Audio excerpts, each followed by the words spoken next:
Hello everyone, today we read and comment on the sixth paragraph of the first chapter of the first book of von Clausewitz's Vom Krige.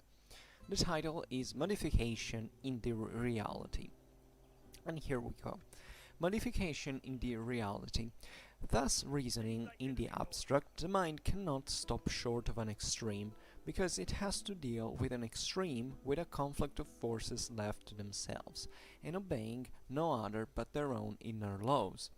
If we should seek to deduce from the pure conception of war an absolute point for the aim which we shall propose and for the means which we shall apply, this constant reciprocal action would involve us in extremes which would be nothing but a play of ideas produced by an almost invisible train of logical subtleties.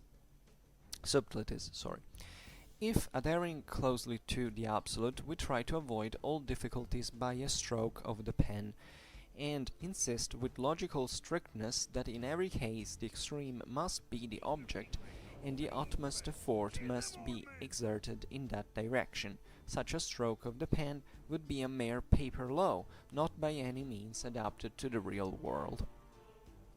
Even supposing this extreme tension of forces was an absolute which could easily be ascertained, still we must admit that the human mind would hardly submit itself to this kind of logical chimera. There would be in many cases an unnecessary waste of power, which would be in opposition to the other principles of statecraft. An effort of will would be required disproportionate to the proposed object, which therefore it would be impossible to realize, for the human will does not derive its impulse from logical subtleties.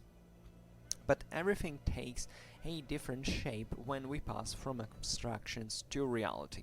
In the former, everything must be subject to optimism, and we must imagine the one side as well as the other striving after perfection and even attaining it. Will this ever take place in reality? If it will, first, war becomes a completely isolated act which arises suddenly, and is in no way connected with the previous history of the combatant states. Second, if it is limited to a single solution, or to several simultaneous solutions.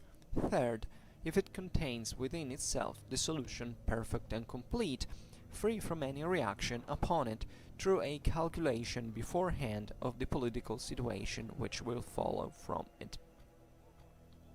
So, this chapter is particularly interesting because von Clausewitz is fundamentally observing how the four stated principles involving the various reciprocal action which bring fundamentally at least tend to an extreme and are pretty much theoretical in nature, objectively are difficult to accept, to be fully achieved into reality, or better, to have a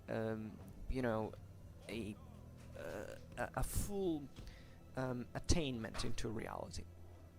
This is particularly important because if you have followed the videos on at least the previous three paragraphs, but really from the very beginning, you have noticed that we have been stressing the constant existence of theory and practice. So von Clausewitz at this point is still very much talking in line of principle, in theory, and he is fundamentally stating how these main dynamics in war occur independently, fundamentally, from the external factors that can intervene into war. So in this paragraph, von Clausewitz is making a point saying how should really be war in reality if these principles would be fully attained, which is impossible, as he admits. So that's how it explains it. So the what he says, repeating fundamentally, thus reasoning in the abstract, the mind cannot stop short of an extreme, because it has to deal with an extreme, with a conflict of forces left to themselves and obeying no other but their own inner laws. So if we were to consider history, in other words, just, we have to consider war, in other words, like just this abstract, at an abstract level, we would be polarized by these extremes from that we have observed in the three reciprocal actions, for which fundamentally the two fighters each one against the ultimate goal of war, that is to disarm the enemy, to compel him to your own will, and this is a pure theoretical thing, as if, you know, these laws that we had, that von Clausewitz has just traced in the previous paragraphs, were fundamentally an absolute that you can find even in reality. But this is an abstraction, because fundamentally these extremes in reality are never reached, are never achieved. And this is important, saying obeying no other but their own inner laws. Here we're talking about the inner laws of war, conceiving war as essentially an element completely detached from any other external intervention. Then he says, if we should seek to deduce from the pure conception of war an absolute point for the aim which we shall propose and for the means which we shall apply, this constant reciprocal action would involve us in extremes which would be nothing but a play of ideas produced by an almost invisible train of logical subtleties. So this is the point. You know, if we were, von Clausewitz is telling, if we were to take this, you know, this we keep polarized to these extremes and thinking they can be attained in reality, we would fundamentally just be playing with our own ideas. So we wouldn't observe anything really concrete. We can think that these laws really work in theory, but the practice kind of never reaches to those extremes, and therefore if we really just think only in terms of those extremes, we lose practically the point in reality. So it would say, von Clausewitz says that this kind of reasoning would be just an almost invisible train of logical subtleties. Subtleties, sorry. I said subtleties, I'm sorry for the mispronunciation, but subtleties. So then he goes on, if adhering closely to the absolute, we try to avoid all difficulties by a stroke of the pen, and insist with logical strictness that in every case the extreme must be the object, and the utmost effort must be exerted in that direction, such a stroke of the pen would be a mere paper law, not by any means adapted to the real world. So this is a fantastic phrase. I don't think it requires much of an explanation, but anyhow, this is a very important concept, because it basically observes that war, I mean, this is implied in this statement, knowing Clausewitz in theory, the modality of the enactment of violence, let's say, are always controlled and modified by something. So thinking that in war fundamentally the object is always this utmost effort that we have seen in the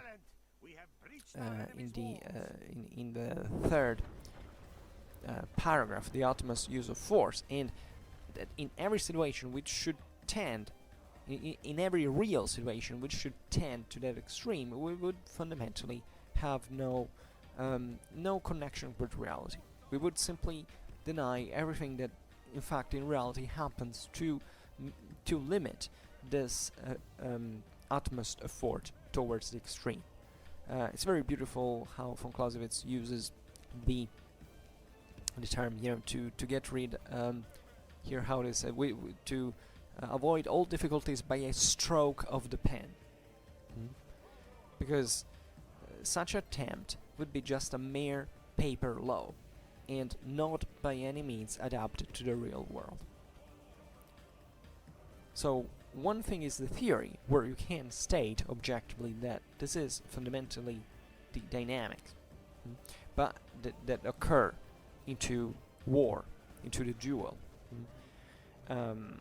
between these two combatants. But in reality the use of violence is always tied fundamentally by other factors that control it and modify it.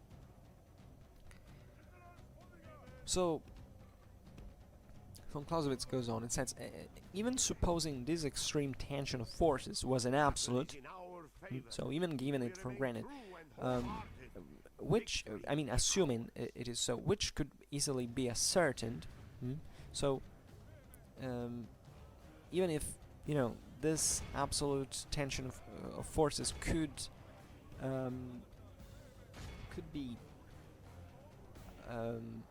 fundamentally accepted as possible, still we must admit that the human mind would hardly submit itself to this kind of logical chimera. This is also very important. We have seen, even, I don't remember which paragraph was it, one of the first ones, when one of the previous ones, where he was talking about the fundamentally that if governments were only deciding based on a pure act of reason, there wouldn't even be a need of an actual use of violence, because at that point everything would be calculated like an algebraic function, and therefore you know, every government would follow fundamentally and would obey to the stronger, and this one would somewhat you know, just follow, and there would be no fight, because everything would be predetermined, initially speaking. In that case, von Clausewitz was talking about how the feelings of enmity actually intervene, also not just in the government, but also stressing the importance of the people. Excuse me, I drink a little before we go on. Give grace to God. We have captured the enemy's walls. This is much more intellectually meant instead, because it says that such extremes would be difficult to achieve even for the human mind. So how could you, in a war, basically obtain even conceive to obtain fundamentally the utmost use of force, for instance? And why would you have to do it?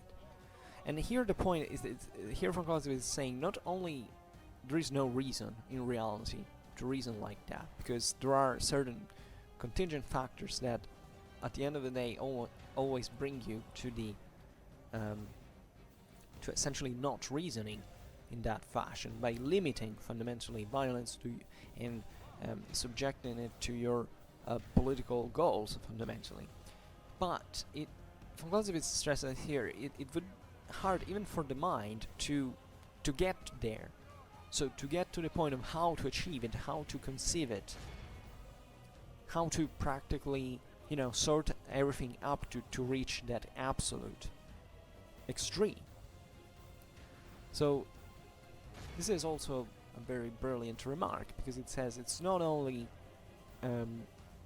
impossible in reality to have such an extreme tension of forces between the two fighters, but basically human mind would not even be able to conceive it.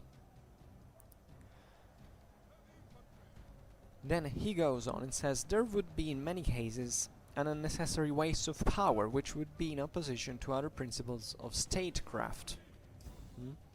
So this is obviously the limit. Using the utmost use of force would be kind of, you know, if you would be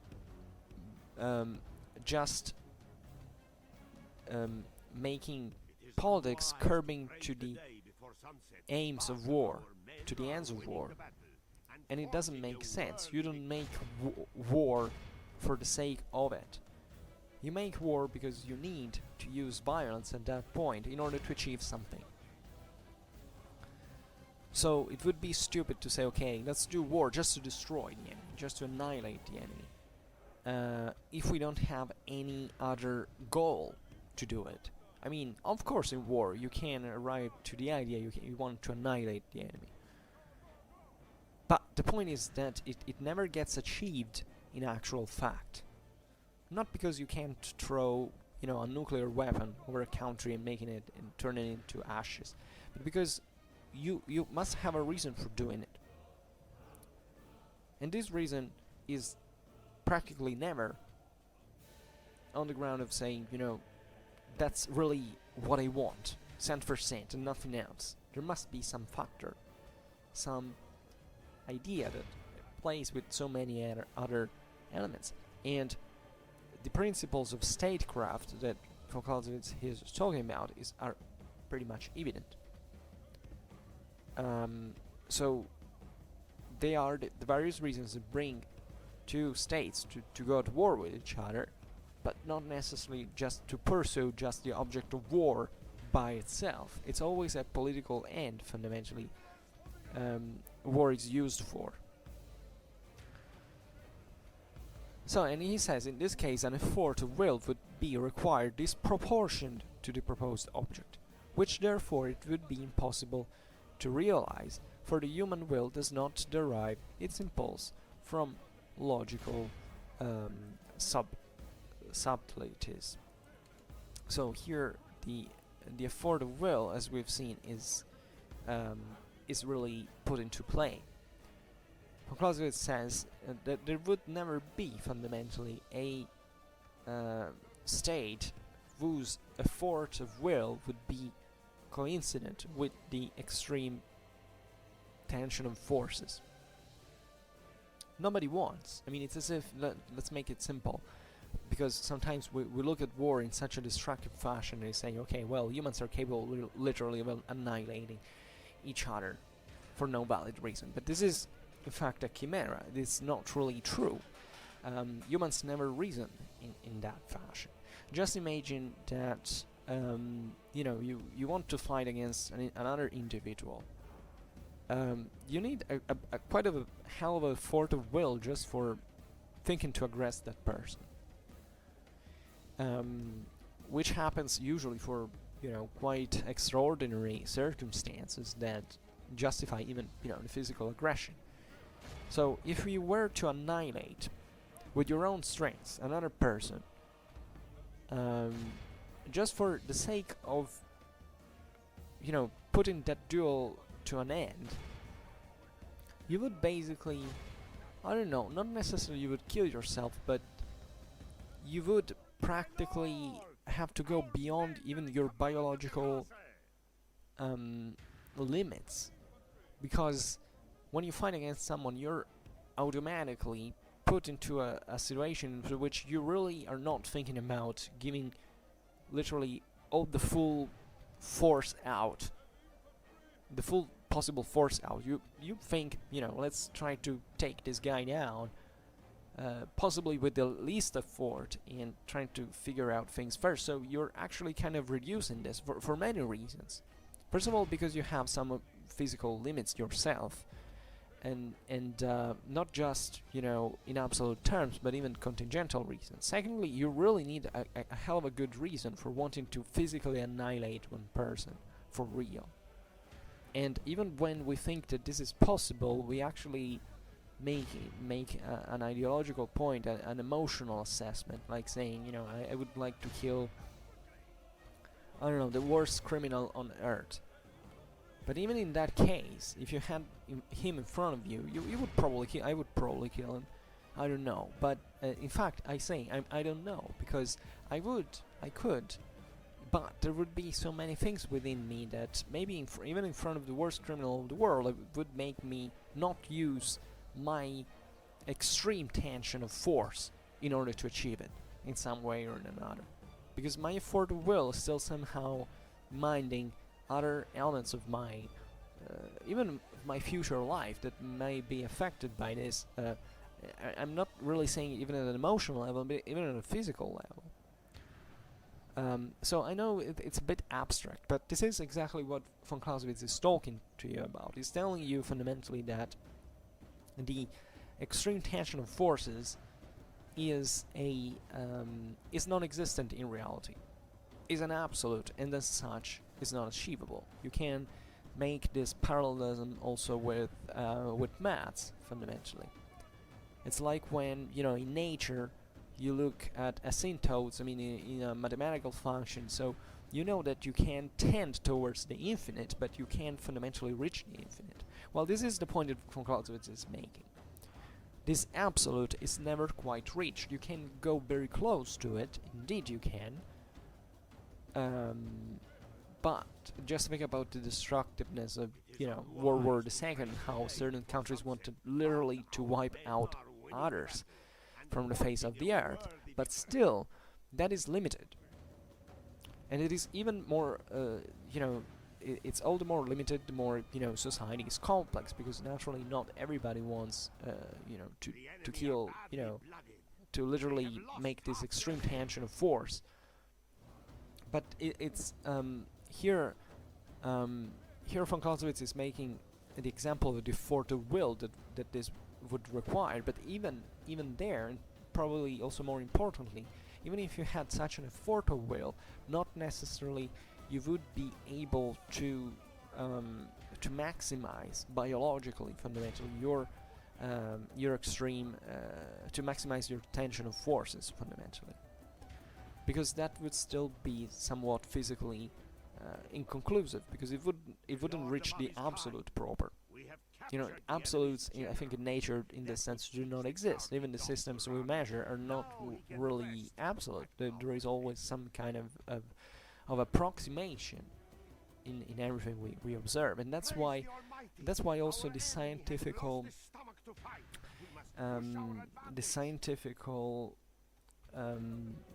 parallelism is so important, because it's like with physical laws. You know, you have a law of physics, which is not a rule, it's a law. You know, it's really how things work.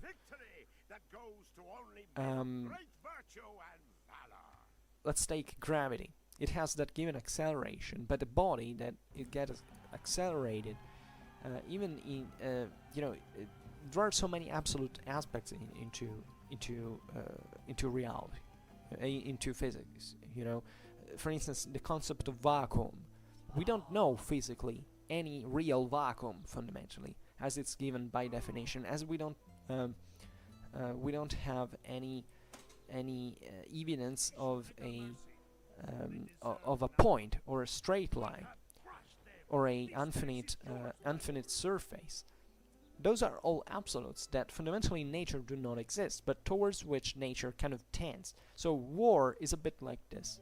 You always have this kind of theory for which you have this general aim, but this is always the result, the actual material result is always approximated, because the way it turns out is always influenced by some other factor, and this is all the more evident, especially on big systems, where, you know, there is by definition more chaos fundamentally internally, and the bigger the system is fundamentally, and the less stable it is. Now, I'm not really sure I said something physically sensed, because you can have a big system that is still kind of equilibrated more than another one, but that's really the point. I mean, there are certain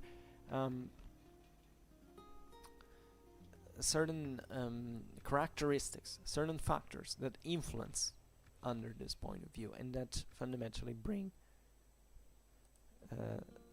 this result. This result that that is the one of the real world, that can really be fully adherent to the absolute that we have traced. Okay, so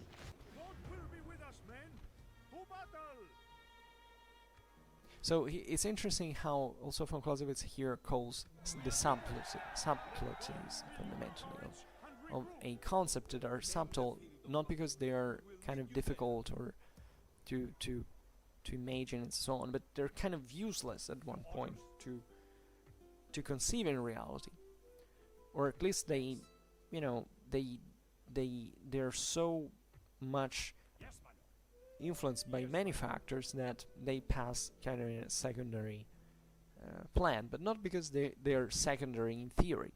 In theory, they're always there. They're pretty absolute, but simply they find a different application into reality.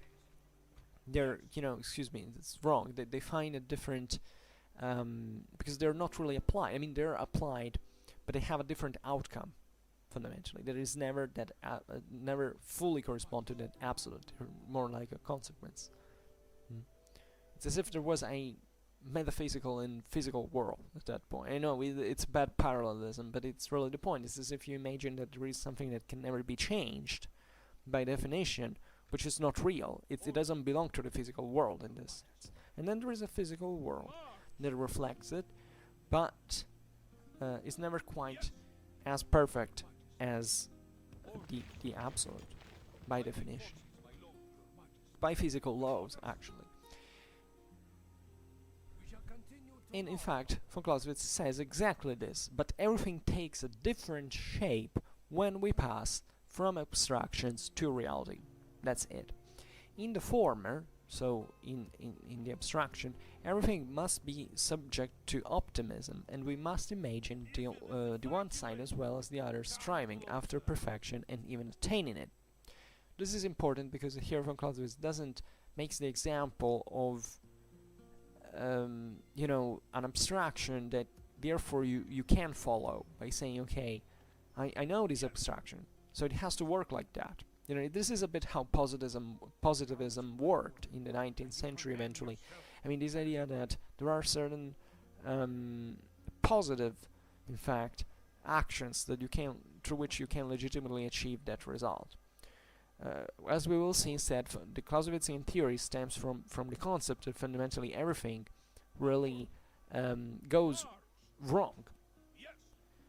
And it doesn't go wrong because von Clausewitz is a pessimist, but or an anti-optimist, but only because he is a realist, and he knows that in spite, the abstraction does exist, and theoretically you should follow it, there are so many other contingent factors that bring you to this not to happen, and therefore you have to take it into account before they happen, so that you have to concentrate paradoxically more on the outcomes of these consequences than to the abstract in itself, which is something that, by the way, you can always tend towards too. I mean, it's as we've seen in those previous paragraphs, this these reciprocal actions, these fundamental principles are always there, not because someone decides to apply to them or not, but because war actually works in this way. It's as if the mover would bring you to do something like that, and then you are you're acquainted with lots of difficulties that, in this sense, make you still move on the base of that theory, but oblige you to deal also with practice. So, also testing your limits fundamentally, and realizing that you can't fully achieve that absolute. So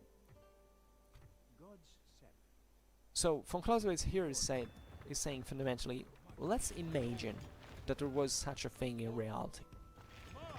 Or better, let's assume that we could really follow a war that, being a war that really corresponds to this reality. So how would this war be?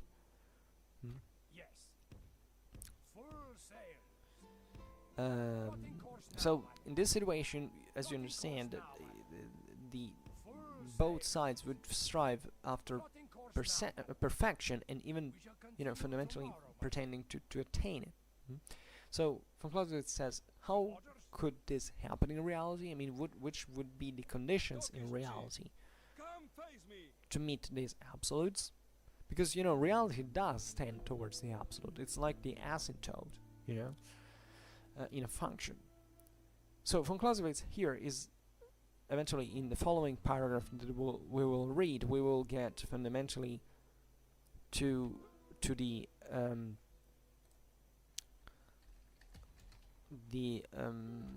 overturning of these principles, because von Clausewitz says, okay, this is what would happen if this absolute worked really in reality. Hence, whatever it is, it doesn't happen in reality, and we have to use it as a law fundamentally in our own world. So he draws these characteristics. Will this ever take place in reality? If it will, it will if, says, first, war becomes a completely isolated act which arises suddenly and is in no way connected with the previous history of the combatant states. So if you're acquainted with Clausewitzian theory, you know, as we will read in the following paragraph, that war is never an isolated act. So this is how also von Clausewitz uses this, logics, and makes a kind of a demonstration by absurdity, like in this case. So war, the first characteristic, the first condition under which such a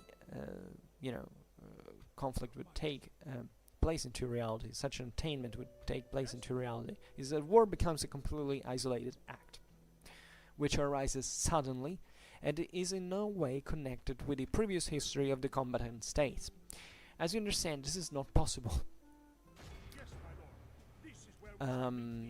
Here, the idea of war as a completely isolated act means, in Clausewitzian theories, if war was completely undetached from any kind of political action. So it's as if war had a domain that is completely uncontaminated in this abstract condition. And therefore it obeys only to its own internal laws, the ones that we have traced in the previous paragraphs, and that gave rise to these three reciprocal actions: the utmost use of force, this constant interaction that exists exclusively by the collision of the clashes between the two forces, that turns out into just a collision of a shock of the strengths of the two fighters. So this type of war, of ideal war, would have to arise suddenly, so meaning that it was not originated by anything, which is also an absurdity, because war always arises from something. It's not something that pops out for no reason. There must be very good reasons. It has to be enacted as an act of violence. And then says and is not in no way connected with the previous history of the combatant states. So it's as if these combatant states at a certain point began to fight against each other for no reason, and especially without any barrier. So without any form of attrition of reality. It's an absurdity. It's a purely aphysical ideal, and it doesn't make sense. Other condition under which such conflict would occur is this to be limited to a single solution, or to several simultaneous solutions. So fundamentally here, I believe it means that under such conditions, war would have to be dictated by a single reason, or at least a sum of reasons that are simultaneously acting all together towards the same direction in this clash. So and that this would fundamentally end in itself. The third condition is to contain within itself the solution perfect and complete, free from any reaction upon it through a calculation beforehand of the political situation which will follow from it. So this is also the other fundamental abstraction that we have seen once again in the example about the algebraic relations between governments which fundamentally interact with each other. already knowing in advance fundamentally who would win and who would lose fundamentally. So here it's saying exactly the same thing. It's as if this war had to have a solution that is so perfect and complete that is not altered by any other factor during the duel, and that basically already knows beforehand. So in anticipation of it, which result would follow fundamentally, if I understood correctly. So it's also completely abstract. So von Clausewitz here, once again, we repeat it, is making a demonstration by absurd, and is going to overturn it in the next paragraph. So this is quite important because through this paragraph, von Clausewitz shows us the absurdity of a war, of a real war that would follow such principles.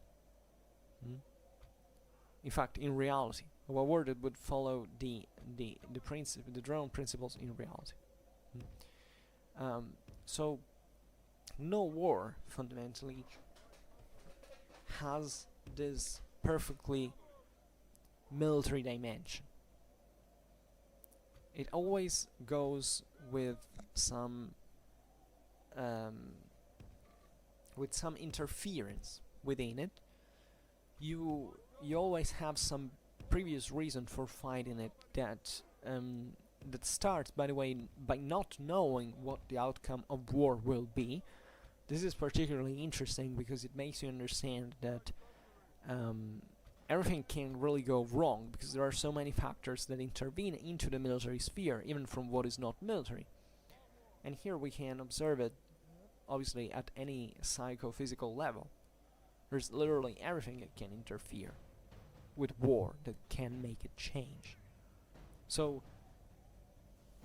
and then that basically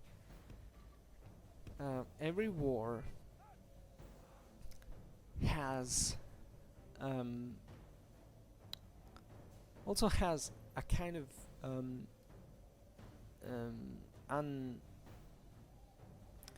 unexpected outcome fundamentally, and these are all things that you should know in advance. So you realize this is very important because von Clausewitz's basis is theory on these concepts fundamentally, and that's how he grounds his thought. This is perhaps now we will see how the following paragraphs are fundamentally all the overturn of these principles, because the 7th is war is never an isolated act. War does not consist of a single instantaneous blow. A 9th, result in war is never absolute. And so it's every paragraph now is dedicated respectively to the, it seems to me now, as the confutation of these three conditions respectively. And we will get into that another time. Sorry if today I didn't express myself in a probably quite a clear fashion, but I don't know how it sounded. I also didn't make many examples because this paragraph is devoid of examples. It's pure theory, we can say. It's purely logical. It doesn't make examples. So even in here, von Clausewitz is making a... You can understand von Clausewitz is making a fundamental point, because it's as if it was really a mathematical calculation. Whereas in other paragraphs, as we have seen, war is kind of you can draw many parallelisms also with practice when you discuss theory. Okay, so in next chapter we'll go on under that other point of view. So I don't think we have anything else to say. For now, I just hope that you enjoyed my video. If you did, please share it, otherwise leave a like or subscribe to my channel if you're interested in my upcoming contents. And for now, I thank you heartily for listening to me. I wish you a nice time and see you next time. Bye.